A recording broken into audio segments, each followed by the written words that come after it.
Today we will do interior financial reporting from financial reporting work. Now we can start. First of all, we can discuss about its meaning. Meaning of interior financial report. An interim statement is a financial reporting covering a period less than a 1 year. Interim statements are used to convey the performance of a company before the end of normal full year financial reporting cycle. Unlike annual statement, interim financial statement do not have to be audit. इसमें यह बताया गया है कि जो interior financial report होती है वो 1 साल से कम पीरियड के लिए बनाई जाती है, पूरे साल की नहीं होती. क्यों बनाई जाती है? कि हमें कंपनी की फाइनेंशियल स्टेटमेंट का पता लग जाए, वो भी फाइनेंशियल ईयर से पहले तो फाइनेंशियल इंटीरियम रिपोर्ट बनाई जाती है. इसको कोई भी ऑडिट नहीं करता. ये सिर्फ ऑर्गेनाइजेशन के यूज़ के लिए होती है, ये इंटरनल यूज़ के लिए होती है. इसको ऑडिट नहीं किया जाता. और ये 1 साल के से कम होती है तो 6 मंथ की होगी या क्वार्टरली होगी. इंड AS 34, जो इंड AS 34 है वो इंटीरियर फाइनेंशियल रिपोर्टिंग के बारे में बताता है. Interior financial reporting apply when entity prepare and interior financial report without mandatory the statement outlining the recognisation measurement and disclosure required for interior report. Interior report के लिए end AS 34 है. End AS 34 बताता है कि क्या जरूरी है, recognition क्या है, मेजरमेंट क्या है, और क्या हमें डिस्क्लोज करना पड़ता है, मतलब कंपनी को क्या डिस्क्लोज करना पड़ता है और उसने इंटीरियर फाइनेंशियल रिपोर्ट बनानी है, वो बताता है इंड AS 34. इंड AS 34 का ऑब्जेक्ट क्या है? To prescribe the minimum content of interior financial report. ये बताता है अगर कोई भी इंटीरियर फाइनेंशियल रिपोर्ट बना रहा है उसके लिए मिनिमम कंटेंट रिपोर्ट में कम से कम क्या कंटेंट होना चाहिए. To prescribe the principle for recognisation and measurement complete और कंडेंस फाइनेंशियल स्टेटमेंट.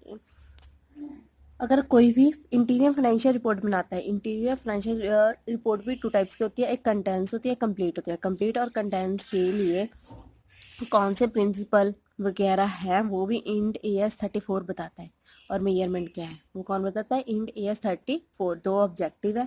पहला ऑब्जेक्टिव क्या था कि मिनिमम कंटेंट, अगर रिपोर्ट बनानी है उसमें कम से कम क्या होना चाहिए. दूसरा ऑब्जेक्टिव कि कौन से प्रिंसिपल फॉलो करनी चाहिए अगर हम कंप्लीट या कंडेंस फाइनेंशियल कंप्लीट और कंडेंस फाइनेंशियल रिपोर्टिंग या इंटीरियर फाइनेंशियल रिपोर्टिंग बना रहे हैं. तो स्कोप क्या है? स्कोप कहा है कि कहाँ कहाँ इंटीरियर फाइनेंशियल रिपोर्टिंग अप्लाई होती है. To provide interior financial reporting least at the end of the first half year. हमें जो इंटीरियर फाइनेंशियल रिपोर्ट है वो बनानी पड़ती है फर्स्ट हाफ फाइनेंशियल ईयर का. जो भी फर्स्ट हाफ आता है, हाफ मीन पूरे साल में 12 होते हैं ना, 12 महीने होते हैं, उसका हाफ 6. जो भी फाइनेंशियल ईयर का हाफ होगा. To make their interim financial report not later than 60 days after the end of the interim. To make the interim financial report available not later than 60 days के बाद, अगर इंटीरियम period and हो जाता है उसके 60 दिन बाद उसको नहीं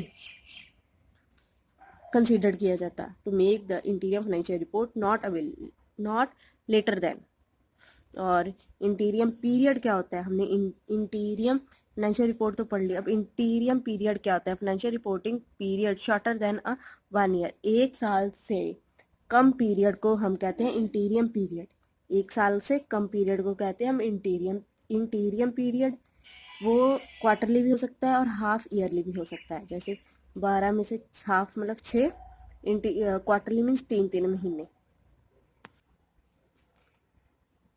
complete interior financial report, condense, इसमें कुछ नहीं है. इसमें कंप्लीट लगेगा, इसमें कंडेंस लगेगा. A statement financial position eight the end of the period.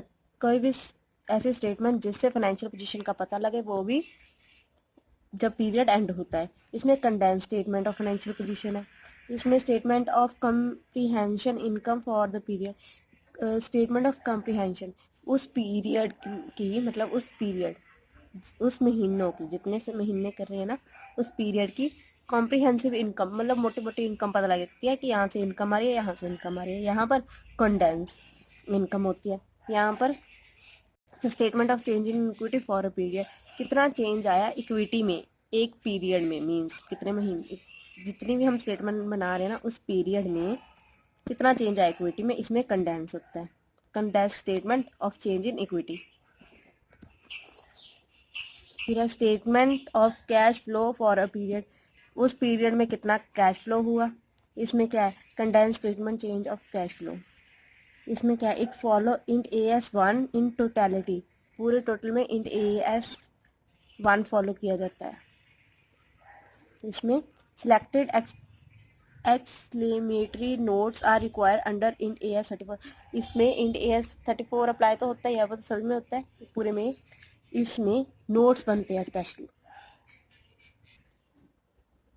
Next है recognisation and measurement principle. Principle क्या है, पहला guaranteeing and other benefit scheme, अगर गारंटी है और बेनिफिट है तो क्या होगा। Provision in respect of guarantee and other defined benefit scheme for the interim period are calculate on a year to day basis, actually determine rate at the end of a prior financial year. इसमें क्या बताया गया है, कह रहे हैं कि अगर कोई भी गारंटी या और स्कीम से बेनिफिट मिल रहा है तो हम उसे कैसे कैलकुलेट करेंगे, हम उसे कैलकुलेट करेंगे ईयर टू डे बेसिस पर। ठीक है, अगर कोई भी हमें बेनिफिट मिल रहा है, चाहे वो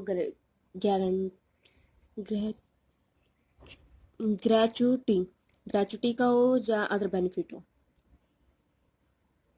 ग्रेचुटी और कोई और बेनिफिट मिल रहा हो किसी स्कीम से, तो हम उसे ईयर टू डे बेसिस पर कैलकुलेट करेंगे। थर्ड पॉइंट है प्रोविजन। इसमें बताया गया है apply the same criteria for recognisation and measurement of provision at an interim date at as it would at the end of financial year. जो भी provision हमने फॉलो की है इंटीरियम डेट पर, वो ही प्रोविजन हम फॉलो करेंगे फाइनेंशियल ईयर पर। ठीक है ना, इंटीरियम डेट पहले आती है ना, इंटीरियम रिपोर्ट हाफ ईयरली होती है, फाइनेंशियल रिपोर्ट फुल ईयरली होती है। तो जो हमने इंटीरियम डेट पर प्रोविजन लगाई थी वही फाइनेंशियल रिपोर्टिंग पर भी प्रोविजन लगाएंगे। नेक्स्ट है intangible asset and entity shall apply same criteria for recognising intangible asset as an annual period, वही क्राइटेरिया फॉलो करेंगे जो हमने इंटीरियम फाइनेंशियल रिपोर्टिंग में किया था इंटेंजिबल एसेट को रिकॉग्नाइजेशन करने का। ठीक है, जैसे हमने इंटेंजिबल एसेट को फाइनेंशियल रिपोर्टिंग इंटीरियम फाइनेंशियल रिपोर्टिंग में रिकॉग्नाइजेशन किया था, वैसे ही हम उसको एनुअल रिपोर्टिंग में भी रिकॉग्नाइज करेंगे, हमें कोई चेंज नहीं करेंगे। अगर हमने एसेट को एसेट समझा था, इंटेंजिबल एसेट को इंटेंजिबल एसेट समझा था जब हमने इंटीरियम फाइनेंशियल रिपोर्ट बनाई थी, अगर हम एनुअल फाइनेंशियल रिपोर्ट बनाएंगे तो भी हम उसे एसेट को एसेट समझेंगे, हम उसे वेस्ट नहीं कर देंगे, उसकी डेप्रीसिएशन ज़्यादा नहीं बढ़ा देंगे, उसको ये नहीं करेंगे कि वो एसेट नहीं है। जैसे हमने फाइनेंशियल रिपोर्टिंग में इंटीरियम फाइनेंशियल रिपोर्टिंग में उसको यूज़ किया था, वैसे ही हम उसे एनुअल फाइनेंशियल रिपोर्टिंग में यूज़ करेंगे। Depreciation and amortisation for an interim period is based only on asset own during the interim report. जो डेप्रीसिएशन अमोर्टाइजेशन है वो सिर्फ तब अप्लाई होगी अगर हमने एसेट इंटीरियम पीरियड में ही खरीदा था। Based only on the asset own during the interim period, अगर हमने एसेट को इंटीरियम पीरियड में ही खरीदा था तभी वो अप्लाई होगी। अगला है inventories are measure for interim financial report by the same principle at, वही है कि अगर हम इन्वेंट्री वगैरह मतलब स्टॉक, इन्वेंट्री को हम वैसे ही कंसीडर करेंगे जैसे हम इंटीरियम फाइनेंशियल रिपोर्टिंग में कर रहे हैं ना, वैसे ही हम फाइनेंशियल ईयर में करेंगे। ठीक है ना, जैसे हमने इंटीरियम फाइनेंशियल रिपोर्ट में इन्वेंट्री को कंसीडर किया था वैसे ही हम उसको फाइनेंशियल ईयर में मेजर करेंगे। इन्वेंट्री को मेजर करने के काफ़ी तरीके ना, लिफो, फीफो, एवरेज वेटेड। अगर हमने इंटीरियम फाइनेंशियल रिपोर्ट में लिफो लगाया है तो फाइनेंशियल ईयर में भी हम लिफो लगाएंगे। अगर हमने फीफो लगाया है इसमें तो इसमें भी हम फीफो लगाएंगे, चेंज नहीं करेंगे मेजरमेंट करने का, इन्वेंट्री को मेजर करने का मेथड। अगला इंटीरियम फाइनेंशियल रिपोर्ट में सारे चीज़ आते हैं। Content statement of change in equity, content statement of cash flow, selective explanatory notes, contents balance sheet, contents statement of profit and loss. Disclosure अगर हमने इंटीरियर फाइनेंशियल रिपोर्ट बनानी है तो हमें क्या क्या बताना पड़ेगा। रिटर्न डाउन ऑफ इन्वेस्टमेंट, कितनी इन्वेस्टमेंट कम होगी। Acquisition and disclosure of property plant and equipment, अगर हमने कोई भी प्रॉपर्टी प्लांट एंड इक्विपमेंट खरीदा है या बेचा है तो उसके बारे में बताना है। इन्वेस्टमेंट की रिटर्न डाउन, अगर कोई भी इक्विपमेंट और प्लांट खरीदा है उसके बारे में।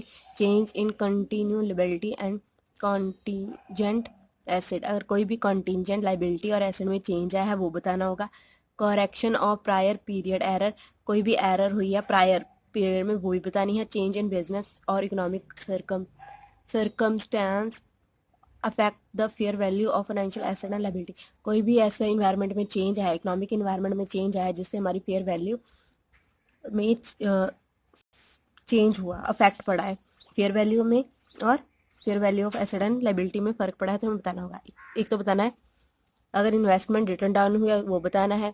कोई भी इक्विपमेंट और प्लांट इक्विपमेंट खरीदा है तो उसके बारे में बताना है। अगर बेचा है उसके बारे में बताना है।